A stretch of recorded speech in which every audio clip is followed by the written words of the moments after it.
Joining us now to weigh in, host of Saturday Agenda, Rob Astorino, host of Newsline, Bianca Della Garza, and former senior advisor at the Department of Homeland Security, author of Terrorists on the Border and in Our Country, and NEWSMAX contributor, the ultimate multi-hyphenate, that would be Charles Marino. Welcome to all of you here.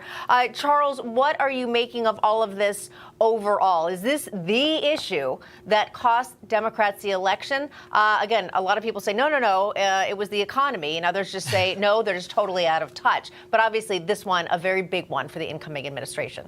I think it led with immigration, and immigration tied to everything else that you just brought up. Ultimately, the violence that we've seen throughout the country and the increases associated with that and tied to the illegal immigration crisis. That was purposefully done by the Biden administration. It's amazing to me that Democrats are still trying to figure out the politics of this when it's politics that got them in trouble. They put politics over the national security of the country. And what they did was they implemented policies that undermined our entire homeland security apparatus. And for that, they paid the ultimate price. There was no managing this. This was predictable and preventable. And for that, they're out of a job. Well, Bianca, Doug Schoen, he's a top Democrat. He listed 4 things in terms of the Democratic Party making errors. Stop redistribution of wealth rhetoric, right? Climate mandates, end it immediately. And social mandates, specifically in terms of gender issues regarding bathrooms, go down the list. And number 4, stop suppressing American values. What say you? Well, I think it's so ingrained, though, in this radical left party now that I think they don't understand. And I don't think even the amount of soul searching they can do between now and 2028 will actually help them. I love Charles' book. It illustrates huge issues that were created. In my book, Incoming, I also talk about the media going along with this as well, because what it was is they were telling Americans that the border was safe. They were telling us that the economy was good.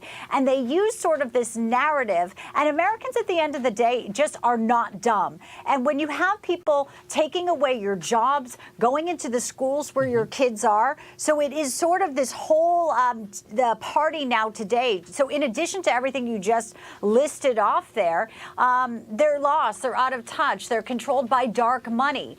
And they thought the media, and in some ways, for even now, would still hold up the message. But with the advance of, alternate outlets, some may be in the briefing room. I think they have a lot further to go in the next 4 years. The reckoning for the Democratic Party may be one they'll be hard to come back from. Rob, Mexico's President Claudia Sheinbaum Pardo is speaking out on the latest status of that migrant caravan that we know has been making its way closer to the southern border towards the United States. Here's what she said.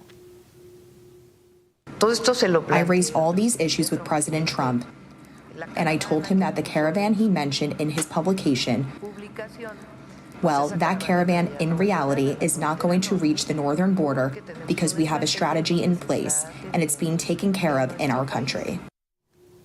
What do you make of that, Rob? Well, por fin, finally, because there wasn't a strategy. For the last 4 years, 8 years, it's been just let them in. Mexico doing very little until Donald Trump took a very hard line with Mexico and we got the Remain in Mexico policy. Because this whole thing is a scam. This whole issue of asylum is a scam. None of this is economic reasons by international law.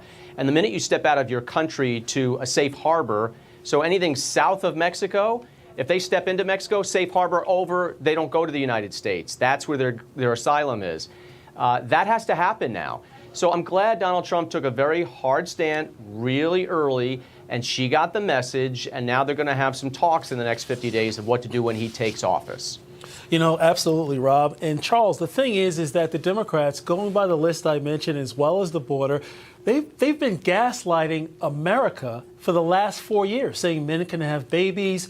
We have to double down on the EV mandate, all the other social issues. But let's talk about the border. They've been gaslighting, saying that the border is secure, starting with Secretary Mayorkas. Isn't that part of the problem? People got tired of being lied to? Oh, absolutely. And for Democrats to think that they're on the right side of these issues is completely mind-boggling. You still have sanctuary city mayors and governors saying that they're going to impede ICE's work when they start the deportation of these national security threats